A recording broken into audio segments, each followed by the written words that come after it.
بسم اللہ الرحمن الرحیم۔ جب کچھ بھی نہیں تھا تب صرف اور صرف اللہ تھا۔ پھر اللہ نے پانی کو بنایا، پانی کے اوپر اپنا عرش بنایا، جہاں اللہ کی کرسی ہے، جہاں اللہ تعالیٰ موجود ہے۔ اس کے بعد اللہ نے قلم یعنی پین کو بنایا اور کہا لکھو۔ قلم نے پوچھا کیا لکھوں؟ اللہ تعالیٰ نے کہا قیامت تک جو کچھ بھی ہونے والا ہے سب کچھ لکھ دو۔ تو اللہ کے حکم سے قلم نے ہر چیز لکھ دی۔ پھر اللہ نے لوح محفوظ بنایا جو اللہ کا ایک طرح کا آفس ہے، جہاں ہر چیز قلم سے لکھی ہوئی موجود ہے۔ قیامت تک کیا ہوگا، کتنے لوگ کب پیدا ہوں گے، کیا کریں گے، دنیا کا ایک ایک حال، ہر چیز لکھی ہوئی ہے، اللہ کے علم میں ہے۔ اس کے بعد اللہ نے 50,000 سال بعد آسمان اور زمین کو بنایا۔ اس کے بعد فرشتوں کو بنایا، جنوں کو بنایا۔ اس کے بعد 6 دنوں میں پوری دنیا بنائی۔ یہ 6 دن ہمارے دنوں کی طرح نہیں تھے، یہ اللہ کے دن تھے۔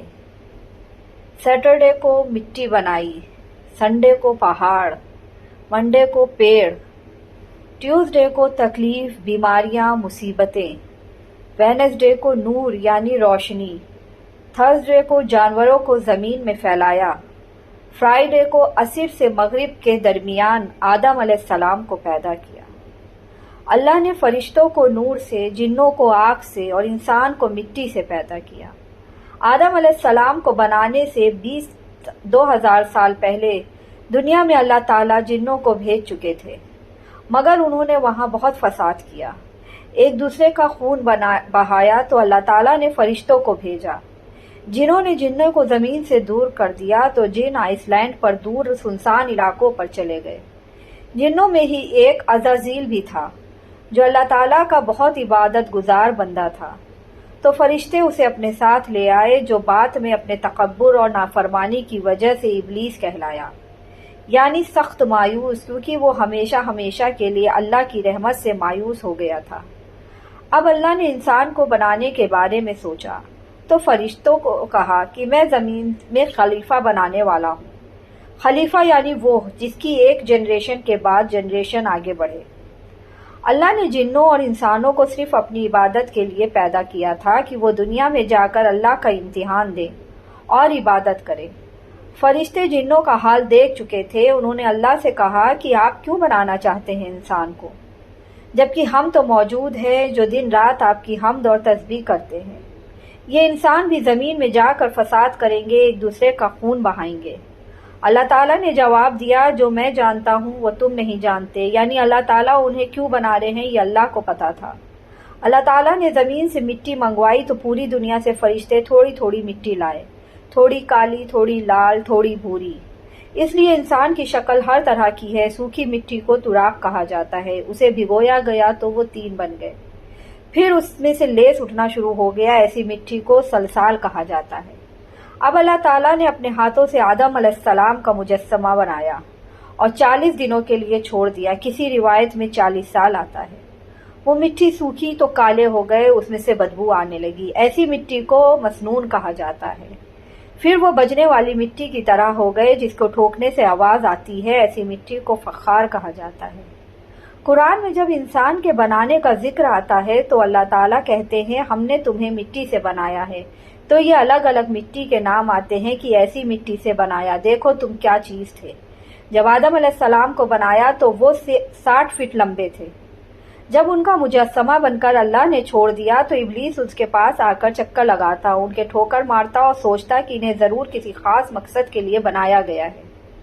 کہتا اگر مجھے اس پر مسلط کر دیا گیا تو یقیناً میں اسے مصیبت میں ڈال دوں گا، اور اگر اس کو مجھ پر مسلط کر دیا گیا تو میں اس کی نافرمانی کروں گا۔ فرشتوں نے سوچا یہ جو بھی مخلوق اللہ تعالیٰ بنا رہے ہیں یہ علم میں ہم سے زیادہ نہیں ہو سکتی، نہ ہی ہم سے زیادہ عزت والی۔ اللہ تعالیٰ تو سب کے دلوں کا حال جانتے ہیں۔ اللہ تعالیٰ نے حکم دیا کہ جیسے ہی میں آدم علیہ السلام میں روح پھونکوں تم سب سجدہ تعظیم کرنا۔ اس سجدے کا حکم اللہ تعالیٰ نے اس لیے دیا کہ سب کو پتہ چل جائے کہ جو یہ نیا کریشن ہے اس کا رتبہ فرشتوں اور جنوں سے اوپر ہوگا۔ اللہ تعالیٰ نے روح پھونکنے سے پہلے ہی آدم علیہ السلام کو دنیا کا پورا علم دے دیا۔ ہر چیز کے نام سکھا دیے، جیسے یہ پیڑ ہے، یہ پہاڑ، یہ ستارے، یہ چڑیا، اور ان کی خاصیت اور استعمال بھی سکھا دیے، پورا علم دیا۔ جیسے ہی ان میں روح پھونکی تو سارے فرشتوں نے سجدہ کیا سوائے ابلیس کے۔ اس نے اللہ کی نافرمانی کی اور سجدہ نہیں کیا۔ جب روح پھونکی تو روح سر میں داخل ہوئی تو آدم علیہ السلام کو چھینک آئی۔ تو فرشتوں نے کہا کہ آپ کہیے الحمدللہ، یعنی تمام تعریف اور شکر اللہ ہی کے لیے ہیں۔ اس پر اللہ تعالیٰ نے فرمایا رحمک ربک، تجھ پر تیرا رب رحم فرمائے۔ اب روح آنکھیں میں داخل ہوئی تو آدم علیہ السلام جنت کے پھل دیکھنے لگے، چاروں طرف دیکھنے لگے۔ جب روح پیٹ میں گئی تو انہیں بھوک محسوس ہوئی، جب پیروں میں روح گئی تو انہوں نے چلنے کی کوشش کی۔ اس پر اللہ تعالیٰ نے قرآن میں فرمایا ہے کہ انسان بہت جلد باز ہے۔ پھر اللہ تعالیٰ نے ان کی پیٹھ پر ہاتھ پھیرا تو قیامت تک جتنے بھی انسان پیدا ہونے والے ہیں سب کی روحیں نکل آئیں۔ اللہ تعالیٰ نے سب سے کہا کہ کیا میں تمہارا رب نہیں؟ سب نے کہا کہ آپ ہمارے رب ہیں۔ سب نے صرف اللہ کی عبادت کا وعدہ کیا، اسی وعدے الاست کہا جاتا ہے۔ ابھی عالم ارواح میں سب کی روحیں موجود ہیں جو قیامت تک پیدا ہوں گی۔ آدم علیہ السلام کو پیدا کر کے ان سے کہا کہ جا کر فرشتوں کو سلام کرو۔ انہوں نے فرشتوں سے السلام علیکم یعنی سلامتی ہو آپ سب پر کہا۔ اس کے بدلے میں فرشتوں یعنی وعلیکم السلام ورحمۃ اللہ کہا، یعنی آپ پر بھی سلامتی ہو اور اللہ کی رحمت ہو۔ اس پر اللہ تعالیٰ نے آدم علیہ السلام سے کہا کہ یہ تمہاری اولاد کو ایک دوسرے کے لیے تحفہ اور ہدیہ ہے۔ اب اللہ نے فرشتوں کے سامنے دنیا کی کچھ چیزیں پیش کی اور ان کے نام پوچھے۔ فرشتے نہیں جانتے تھے۔ انہوں نے کہا اے اللہ ہمیں علم نہیں، ہمیں تو صرف اتنا ہی علم ہے جتنا علم آپ نے ہمیں دیا ہے۔ پھر انہی چیزوں کے نام آدم علیہ السلام سے پوچھے تو انہوں نے سب کے نام بتا دیے۔ اس پر اللہ تعالیٰ نے فرمایا کیا میں نے نہیں کہا تھا کہ مجھے زمین اور آسمان کی ہر چیز کا علم ہے؟ جو تم ظاہر کرتے ہو اور جو تم چھپاتے ہو اسے بھی میں جانتا ہوں۔ اللہ تعالیٰ کو پتا تھا کہ فرشتے آدم علیہ السلام کے بارے میں کیا سوچ رہے تھے۔ آدم علیہ السلام کو جنت کا لباس پہنایا گیا اور جنت میں رہنے کو کہا گیا۔ وہ جنت میں رہنے لگے۔ ادھر ابلیس، جب اللہ نے اس سب کو آدم علیہ السلام کو سجدے کا حکم دیا تو ابلیس نے سجدہ نہیں کیا۔ ابلیس ایک نیک اور بزرگ جن تھا۔ اس نے کبھی اللہ کی نافرمانی نہیں کی تھی، بہت عبادت گزار تھا، اس لیے بلند مرتبہ پا کر فرشتوں میں شامل تھا۔ اسی بات کا اسے بہت غرور ہو گیا تھا، خود کو بڑی چیز سمجھنے لگا تھا اور اسی غرور میں اندھا ہو کر اس نے اللہ کے حکم کو بھی ماننے سے انکار کر دیا۔ اللہ تعالیٰ نے اس سے پوچھا اے ابلیس تجھے کس چیز نے سجدہ کرنے سے روکا ہے؟ کہنے لگا میں اس سے بہتر ہوں، تو نے آدم کو مٹی سے پیدا کیا ہے اور مجھے آگ سے۔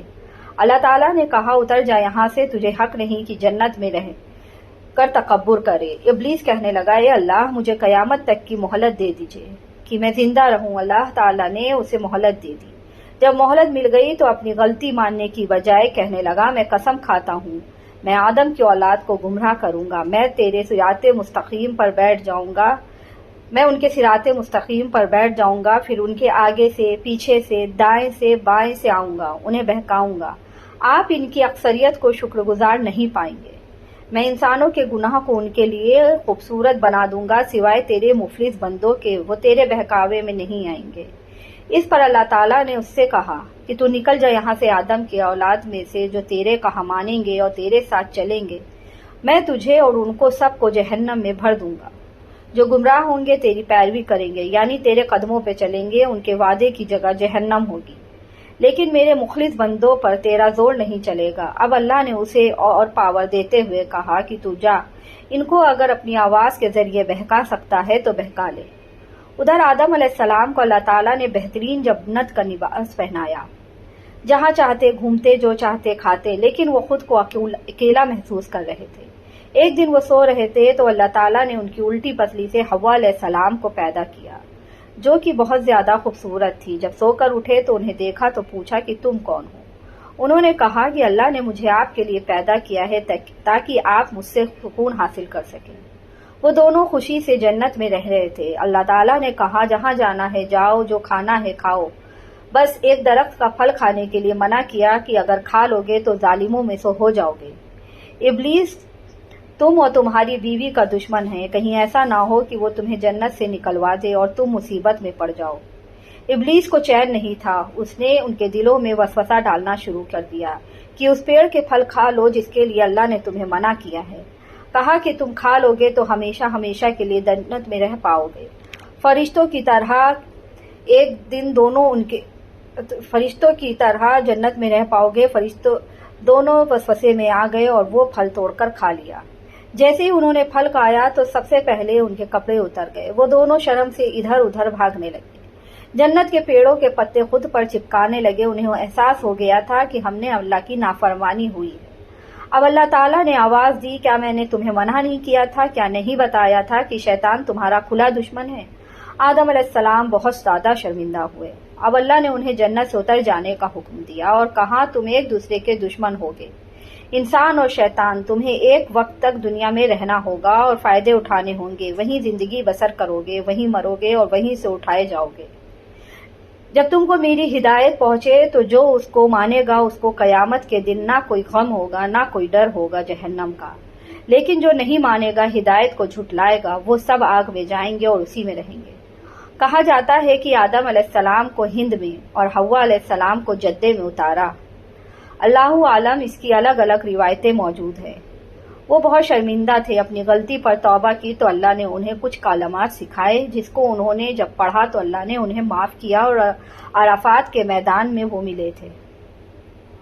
یہ روایت بھی پکی نہیں, اللہ عالم. پھر دنیا شروع ہوئی. وہ کلمات تھے ربنا ظلمنا انفسنا. حوا علیہ السلام نے 20 ولادت میں 40 بچوں کو پیدا کیا. انہی سے دنیا آگے بڑھی. ہر بار جڑوا بچے پیدا ہوتے تھے, ایک لڑکا ایک لڑکی.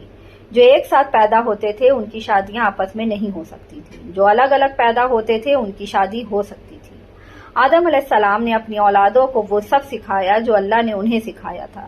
سب ایک اللہ کی عبادت کرتے تھے, کھیتی کرتے اور جانوروں کو پالتے. اسی پر اللہ نے قرآن میں کہا کہ اے لوگو, اپنے رب سے ڈرو جس نے تم کو ایک ہی جان سے پیدا کیا.